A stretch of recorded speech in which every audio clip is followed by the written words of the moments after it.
নমস্কার বন্ধুরা, তনুশ্রী রান্নাঘরে আপনাদের সকলকে স্বাগত জানাই। আশা করছি আপনারা সকলে ভালো আছেন, সুস্থ আছেন। আমি তনুশ্রী, আপনারা দেখছেন তনুশ্রী রান্নাঘর। তো আজকে আমি একদম বিখ্যাত একটা মিষ্টির রেসিপি আপনাদের সাথে শেয়ার করব, জনাইয়ের বিখ্যাত মনোহারা। জনাই যেহেতু আমার বাড়ির খুবই কাছে, তো আমাদের এখানে যে কোনো উৎসব হলেই, যেমন ধরুন বড় বাবার পুজো, তারপরে কালী পুজো বা দুর্গা পূজার সময় যে প্রসাদ বিতরণ করা হয়, সেই প্রসাদে কিন্তু মনোহারা থাকবেই। যেহেতু আমার বাড়ি থেকে জনাই একদম খুবই কাছে, আর এটা একটা জনাইয়ের একদম প্রসিদ্ধ মিষ্টি, নাম করা বিভিন্ন জায়গা থেকে, দূর দূরান্ত থেকে কিন্তু জনায়ে এই মনোহারা খেতে, টেস্ট করতে কিন্তু সকলেই আসে। তো ভাবলাম যেহেতু আমার বাড়ির কাছেরই একদম এই মিষ্টিটা প্রসিদ্ধ, তো আমার বন্ধুদের সাথে না শেয়ার করলে চলে। তো ভাবলাম তাহলে আজকে আপনাদের সাথে শেয়ার করি সেই জনাইয়ের বিখ্যাত মনোহারা। তাহলে চলুন ঝটপট শুরু করি আজকে মিষ্টির রেসিপিটি। তাহলে আজকের রেসিপি হচ্ছে জনাইয়ের বিখ্যাত মনোহারা।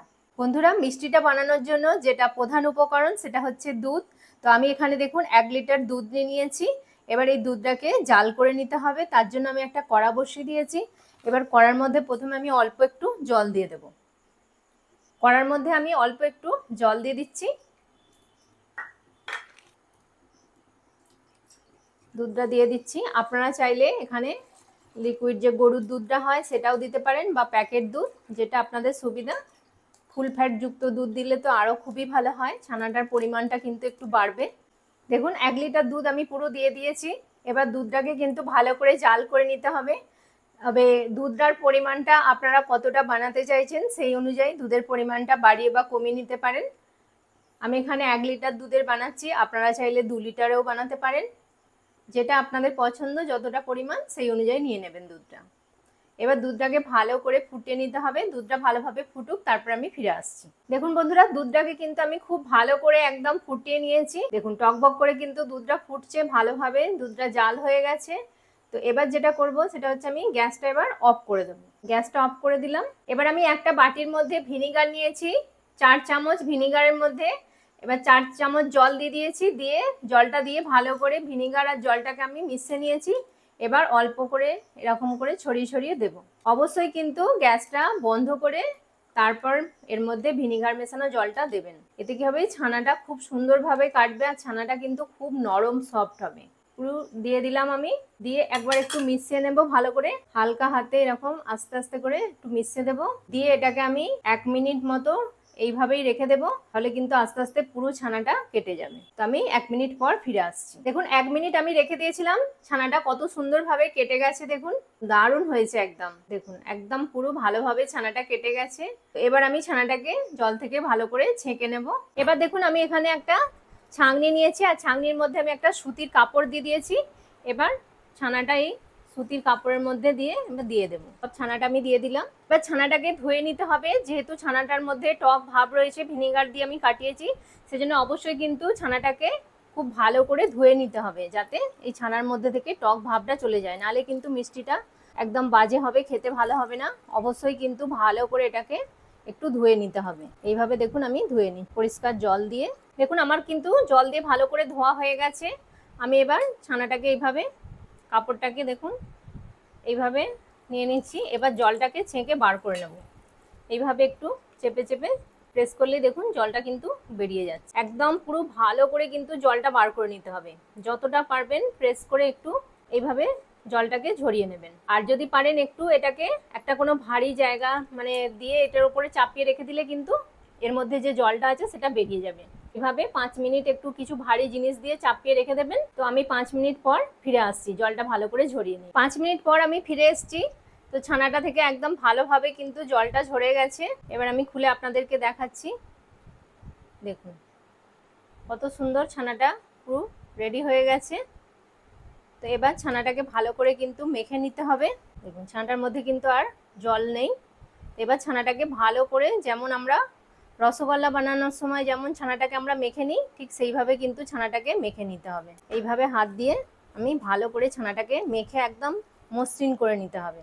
এইভাবে আমি ছানাটাকে মেখে নিচ্ছি। দেখুন এই যে ছানার দানা দানা ভাবটা আছে সেটাকে কিন্তু ভালো করে একদম মসৃণ করে নিতে হবে। ছানাটা দেখুন আমি খুব ভালো করে কিন্তু একদম মেখে নিয়েছি। ছানাটা কিন্তু মসৃণ হয়ে গেছে। এই দেখুন ছানাটা একদম পুরো মসৃণ করে আমি মেখে নিয়েছি। তাহলে চলুন এবার মিষ্টিটা বানানো শুরু করি। মনোহারা মিষ্টিটা বানানোর জন্য একটা ছানার যে সন্দেশের পাকটা তৈরি করতে হবে, তো এবার সেটা তৈরি করব। তার জন্য একটা কড়া বসিয়ে দিয়েছি। এবার কড়ার মধ্যে একটু ঘি দিয়ে দেবো। ঘিটা দিয়ে দিলাম। ঘিটা এবার একটু গলে যাও ভালোভাবে। দেখুন ঘিটা কিন্তু গলতে শুরু করে দিয়েছে। এবার আমি যে ছানাটা মেখে রেখেছিলাম সেটা এবার দিয়ে দেবো। এখানে ঘি বেশি দেবার দরকার নেই, খুবই সামান্য একটু ঘি দিয়ে দেবেন, মানে ফ্লেভারটা খুব সুন্দর আসবে সেই জন্য। তো আমি এবার যে ছানাটা মেখে রেখেছিলাম সেটা এবার দিয়ে দিচ্ছি। এবার ছানাটাকে দিয়ে একটু ঘিয়ের সাথে ভালো করে আমি মিশিয়ে নেব, মানে জাস্ট কয়েক সেকেন্ড একটু ঘিয়ের সাথে নেড়ে নেবো ছানাটা। এবার দেখুন আমি এখানে চিনি নিয়েছি, এখানে 100 গ্রাম মতো চিনি আছে। তো এবার চিনিটা দিয়ে দেবো। চিনিটা দিয়ে ভালো করে মিশিয়ে নেব। মিষ্টিটা আপনারা আপনাদের পছন্দ অনুযায়ী দিয়ে দেবেন, খুব বেশি কিন্তু মিষ্টি দিতে যাবেন না, মানে যতটা এই সন্দেশটা বানানোর জন্য যে পাকের জন্য যে মানে যতটুকু পরিমাণ চিনির প্রয়োজন সেই অনুযায়ী বুঝে দিয়ে দেবেন। আমি এখানে 100 গ্রাম মতো চিনি দিয়েছি। এবার চিনিটাকে দিয়ে ভালো করে কিন্তু এবার মিশিয়ে নেড়ে যেতে হবে, মানে পাকটা তৈরি করে নিতে হবে। আর এই সময় কিন্তু কন্টিনিউয়াস নাড়াতে হবে, নাহলে কিন্তু তলায় লেগে যাবে এইভাবে।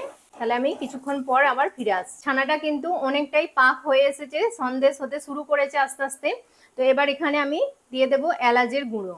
অবশ্যই কিন্তু এলাচের গুঁড়োটা দিতে হবে, এলাচের ফ্লেভারটা এই মনোহারায় কিন্তু মাস্ট। তো আমি এলাচের গুঁড়োটা দিয়ে দিলাম। আর দিয়ে দেবো এর সাথে একটু পেস্তা বাদামকে আমি গ্রেট করে রেখেছি, আপনারা চাইলে ফাইন চপ করে একদম মিহি করে দিতে পারেন। তো এবার আমি এটা দিয়ে দিলাম। এই পেস্তা বাদামটাও কিন্তু খুব সুন্দর যখন মুখের মধ্যে পড়বে দারুণ লাগবে খেতে। সব কিছুকে আমি ভালো করে মিশিয়ে নিয়ে আবারও আমি সন্দেশটা আরেকটু পাক তৈরি করে নেব।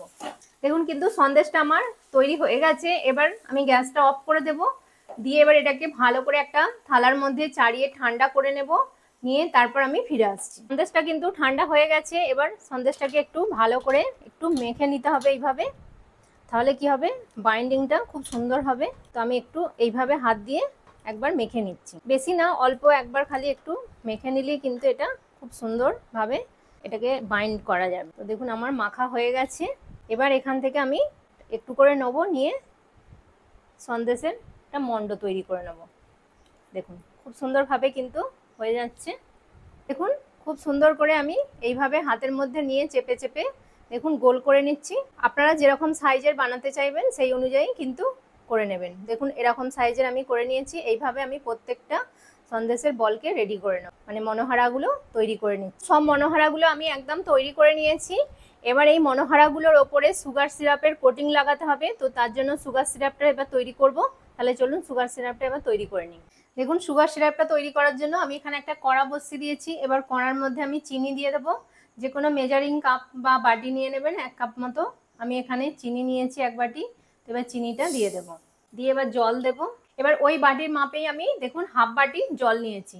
এবার জলটা দিয়ে দেবো, দিয়ে এবার ভালো করে এই চিনিটাকে মিশিয়ে দেবো এই জলের সাথে। দিয়ে এবার ভালো করে কিন্তু এটাকে ফুটিয়ে একদম চটচটে একটা সিরাপ তৈরি করতে হবে।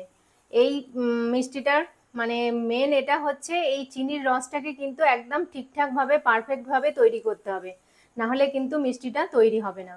মনোহারার ওপরে যে কোটিংটা থাকে সেটা এই চিনির সিরাপের কোটিংটা কিন্তু খুব সুন্দর করে এটা তৈরি করতে হবে, নাহলে কিন্তু মিষ্টিটা একদমই তৈরি মানে হবেই না। তো এবার ভালো করে আমি এটাকে জাল দিয়ে একদম চটচটে, যে 1 তার 2 তার বিশিষ্ট যেমন হয় ওই রকম কিন্তু চটচটে সিরাপটা তৈরি করতে হবে। তো এটা ভালোভাবে ফুটে যাক, তারপর আমি ফিরে আসছি। দেখুন চিনির রসটা কিন্তু আমার অনেকটাই গাঢ় হয়ে এসেছে। এর থেকে আরেকটু চটচটে করতে হবে এটাকে, মানে আরেকটু ঘন করতে হবে সিরাপটাকে। তো আমি আরেকটু ঘন করে তারপর ফিরে আসছি। দেখুন কত ফেনা কাটছে। এরকম যখন ফেনা হবে, এই ফেনাটা যখন আরো বেশি পরিমাণে হবে, একদম গাঢ় হয়ে যাবে, তখন কিন্তু আমি মনোহারার কোটিংগুলো দেব। চিনির সিরাপটা কিন্তু আমার একদম রেডি হয়ে গেছে, আর এটা কিন্তু অনেকটাই চটচটে হয়ে গেছে। আমি আপনাদেরকে দেখাচ্ছি, দেখুন কিরম তারের মতো তৈরি হচ্ছে। যেহেতু খুব গরম আমি বেশি হাত দিতে পারছি না, তবু একটুখানি আমি তুলে নিয়েছি, নিয়ে দেখুন একদম পুরো পারফেক্ট তৈরি হয়ে গেছে সুগার সিরাপটা। তো মনোহারা নেবো। এই চিনির সিরাপটার মধ্যে আমি এবার একটা করে মনোহারা দিয়ে দেব, দিয়ে এবার ভালো করে একদম পুরো মনোহারাটার গায়ে ভালো করে এই চিনির সিরাপের কোটিংটা আমি লাগিয়ে দেবো। আর আগে থাকতেই আমি একটা পাত্র রেডি করে রেখেছিলাম, এখানে এটাকে ঘি মাখিয়ে আমি রেডি করে রেখেছি। ঘি মাখানোর কারণটা হচ্ছে যে যখন এটা পুরো সেট হয়ে যাবে তখন কিন্তু এটা তুলবার সময় সুবিধা হবে, সেই জন্য অবশ্যই কিন্তু একটু ঘি মাখিয়ে নেবেন। আর আপনারা যদি বাটার পেপারে মানে বসান তাহলে কোনো ঘি ব্রাশ করার দরকার নেই, বাটার পেপারেও আপনারা এটাকে সেট করতে পারেন। তো এবার এইভাবে প্রত্যেকটা মনোহারাকে আমি সুগার সিরাপে কোটিং করব, করে আর এই প্লেটটার মধ্যে সেট হওয়ার জন্য রাখবো। ভালো করে কিন্তু এইভাবে কোটিংটা আমি দিয়ে নিচ্ছি, আর একটু ফাঁকা ফাঁকা করে রাখবেন, নাহলে একটার সাথে আরেকটা কিন্তু লেগে যাবে। সব মনোহারাগুলো কিন্তু আমার একদম কোটিং করা হয়ে গেছে সুগার সিরাপে। এবার এটাকে রেস্টে রাখতে হবে, কমসে কম 30 থেকে 1 ঘন্টা এটাকে আমি রেস্টে রাখবো।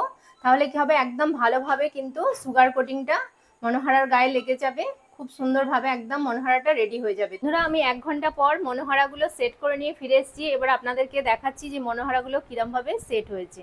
খুব সুন্দর কিন্তু একদম সেট হয়ে গেছে, আমি তুলে আপনাদেরকে দেখাচ্ছি। দেখুন কত সুন্দরভাবে উঠে গেল মনোহারাটা, আর কোটিংটা কত সুন্দর দেখুন হয়েছে, একদম হালকা কোটিংটা হয়েছে। আর দেখুন কত সুন্দর একদম তলাটাও দেখুন, আপনারা দেখে বুঝতেই পাচ্ছেন যে কত সুন্দর হয়েছে মনোহারাটা। প্রত্যেকটা মনোহারা কিন্তু আমি এইভাবেই তুলে নেব। দেখুন কত সুন্দরভাবে উঠে যাচ্ছে মনোহারাগুলো, একটুও কিন্তু থালার মধ্যে জড়িয়ে যাচ্ছে না। এইভাবে যদি ঘি মাখিয়ে নেন তাহলে কিন্তু মনোহারাগুলো একটাও আটকাবে না থালার মধ্যে। বন্ধুরা দেখুন আমি সব মনোহারাগুলো তুলে এবার একটা থালার মধ্যে রাখছি। দেখুন সব কিন্তু খুব সুন্দরভাবে মনোহারাগুলো উঠে যাচ্ছে, একটাও কিন্তু এক থালার সাথে জড়িয়ে যাচ্ছে না।